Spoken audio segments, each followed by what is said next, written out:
had not been found for several weeks, so crucial forensic evidence had been lost that would have linked Duffy to her murder, though his guilt was widely assumed. Though justice had only partly been done, the deadly partnership of Duffy and Mulcahy was now broken. From the moment of Duffy's arrest, this pair, so close that they raped and murdered alongside each other, would never make contact with each other again. For his part, Mulcahy continued his married life outside, proclaiming his innocence to all. But he was living on borrowed time.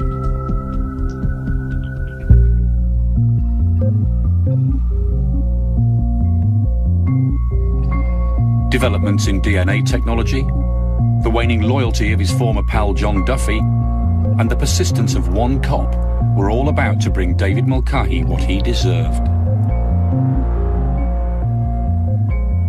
When Alison Locke was found murdered at Brookmans Park station in 1987, Les Bolland was the junior detective in charge of the incident room. With Duffy found not guilty, Bolland had an unsolved murder on his patch. And as soon as he gained a more senior position, Les went looking for answers.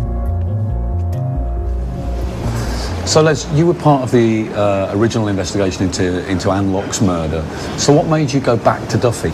If you read all the statements from the original Duffy case, especially from the surviving rape victims, there were two men involved in those, and it was the larger man of the two, not Duffy, who was the most violent. So there was still a lot of questions to be answered, and Duffy was obviously one place to start.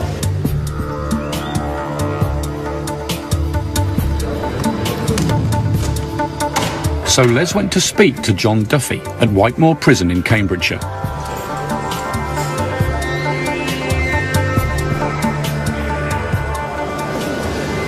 From that initial conversation, I suspected that Duffy would eventually tell the truth about all his crimes, but it may take quite a long period, which is what proved to be the case. And he indicated after a few visits that to recall those offences, which were quite horrendous, he would need psychological counselling and help. Initially, the prison did not want to help us with that, so they made a note on Duffy's record, and when Jenny Cutler began work at the prison, reading his notes, she saw that we were interested in him, and she contacted me, and we took it from there. But there had also been a little luck in how Duffy's confessions began. Psychologist Jenny Cutler had been called to Duffy's cell to help an apparently disturbed man suffering from recurrent nightmares. And that was when Duffy dropped his bombshell. Well, I had absolutely no idea. I didn't know anything about John Duffy or his offences.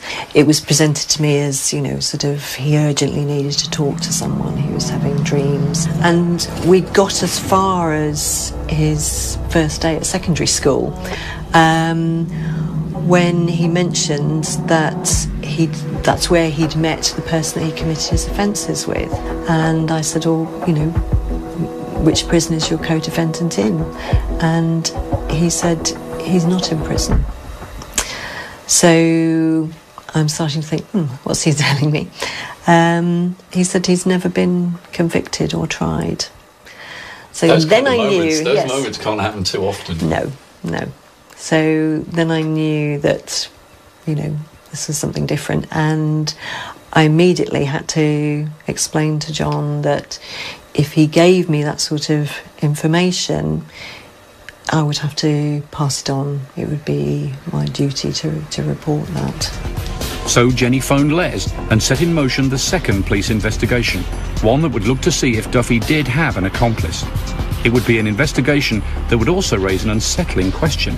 If Mulcahy was in on the rapes and the murders, had he offended again whilst Duffy was locked up?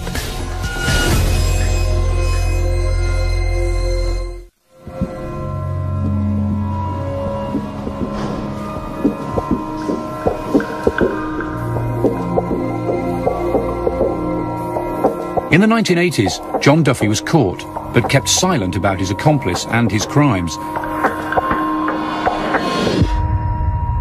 But with no contact between Duffy and his old friend Mulcahy, the bond began to break down. After 9 years locked up, he had started talking. And by the time Detective Les Bolland interviewed him, the cold-blooded killer seemed a very different person. The press at the time made a great deal of Duffy being, you know, this laser-eyed killer and all this kind of stuff. What kind of man was the man you went to see in Whitemoor in the 90s? Well, he certainly doesn't like being called laser-eyed. And he was very polite, very charming, very quietly spoken, very well behaved in prison. Did you believe what he was telling you? You treat all the evidence that someone like that gives you with a pinch of salt. You have to test it. Yeah. You have to give the warning of, if you tell one lie and in all the evidence and there's one lie that we can disprove, all your evidence is negated. So, led by Commander Andy Murphy, the police set about checking Duffy's story. It proved to be remarkably accurate.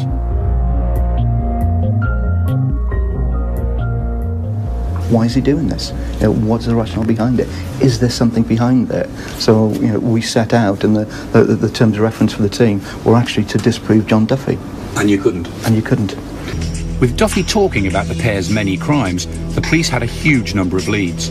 But there was one thing Duffy didn't know. Had Mulcahy carried on offending alone? Astonishingly, it seems that this serial rapist turned serial killer suddenly lost the compulsion to offend once his partner was locked up. I mean, is there no evidence that he offended himself during that time? There's no evidence that he offended himself. There's no evidence when they were together offending that he offended on his own. Whereas Duffy did? Whereas Duffy did. Which is quite strange. I mean, you know, if he hasn't committed offences on his own, it sounds like he's the one that actually needed Duffy to be with him. But he was the leader of the two. Les thought that Duffy's arrest must also have served as a wake-up call. Having seen your best friend get several life sentences that are a minimum of 30 years, there's quite a big impetus to give up offending.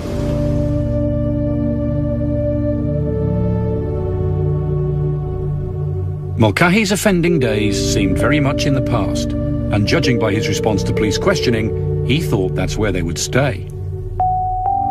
He was arrogant, he was cocky, he got away with it for 10 years. He got away with rape, he got away with murder. Why 10 years on should he be worried? Persuading the jury at trial to accept the word of a serial killer would be the prosecution's biggest challenge. It would be the first time that a Category A prisoner had ever given evidence at a murder trial. When on the 4th of January 2001, John Duffy took the stand at the Old Bailey as star witness against his former best friend. It's a fascinating case. It's not very often you get a serial killer, speaking so vividly and in a compelling way about what he has done. He had nothing to gain. He's been told by the Home Secretary, "You are never going to come out." Mulcahy, though, had everything to lose, and for once, he wasn't able to simply brazen things out. Duffy's testimony had backed him into a corner. You know, people said at school he was arrogant and cocky. I saw it firsthand at the Old Bailey. He really thought that he was going to get away with it. He was dressed in a suit and initially looked quite convincing. When he came into cross-examination, he lost his rag. But at one stage, the jury were laughing. They were laughing at his answers because they were so stupid. His explanations, it must have been someone who looked just like me, someone who was a friend of Duffy's but also looked like me. With identical and DNA. Obviously, there's been a forensic cock-up over the forensic evidence. No, everything pointed to him being the accomplice. To use Duffy's words, they had an inseparable bond. They were like brothers. And it wasn't just Duffy's evidence. DNA linked Mulcahy to one of the series of rapes, whilst 12 of the pair's victims gave vivid and distressing evidence about their assaults. When I dealt with one of the rape victims, that lady was so tense right up until the verdict. The relief that she had when he went down and when she knew that man's not coming back out on the streets again, she was so happy. On the 2nd of February 2001, David Mulcahy was found guilty of 7 rapes, 5 conspiracies to rape, and 3 murders. He was given 3 life sentences. John Duffy's admission of guilt to all offences gave him a further 12 years. Finally, the killer couple were behind bars. The question remains, though, just why did Duffy talk when he had remained silently loyal to his partner in crime for so many years? What he said was he wanted to get them off his chest. He realised what he'd done was terrible, and he didn't want on his conscience the fact that his partner in those crimes could do it again. He'd sort of taken a long time, but he'd almost sort of got back to the point where he was in touch with how a victim might feel, and that got stronger as we went through, and after the trial he was even more distressed about the impact that their offences had had on the victims. Yet some remain more cynical about Duffy's reasons for finally grassing on his pal. I don't think, from his track record, that Duffy ever showed that he had a very powerful conscience and desperately needed to unload all of his guilt. I just could not ever buy that, you know, from someone who has shown to be using females as objects, to have carried out brutal, violent, torturous activities. No, I don't think suddenly getting a conscience after 10 years. No, I think it was being bothered by the fact that Mulcahy was out there having a completely free life, made no contact with him whatsoever, and why the hell should he do that when me, his best buddy, the person who would have stood by him, is here in prison rotting from day to day with no chance of any change or improvement in his life? No, I think that was probably a stronger motive. Whatever his motive, John Duffy has admitted his crimes and turned on his one-time friend. Mulcahy claims he must have been enticed to do this, yet I'd heard Duffy's position in prison has been far from improved.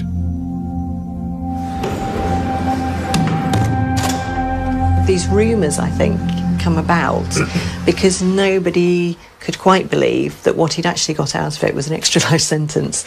And, he remains a Category A prisoner. He has no extra privileges. He can't forgive himself. There was no likelihood that anybody else would be able to forgive him. He's a Catholic. He's never asked for absolution, for instance. And I think he just felt somehow that there would be some lightening of that burden of guilt, but I think that just didn't really happen for him.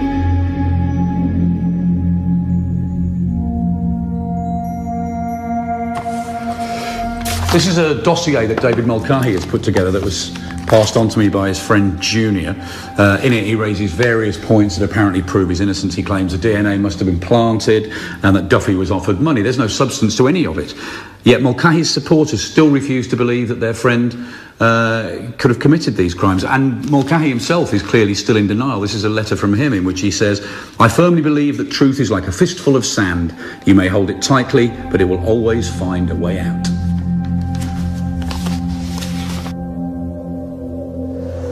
And there isn't even the tiniest part of you that thinks maybe David had some dark secrets that you didn't know about? Not that. Definitely not that. Not even a tiny little bit. No doubt. He could have hung around. He could have hung around with people, done a naughty thing here, a naughty thing there, like what we did when we held onto cars and got into trouble that way and had to go to court for holding onto vehicles at high speed and stuff like this. But he's not a rapist. He's not a killer. He's not a rapist, and he's not a killer. No way. Junior is clearly devoted to his friend, yet everyone else involved in this case finds Mulcahy's claims to innocence absurd. What do you make of the fact that Mulcahy is still maintaining his innocence? He has friends who still fight for his innocence or his appeal or so on. How do you react to that? I think a DNA profile says it all, doesn't it?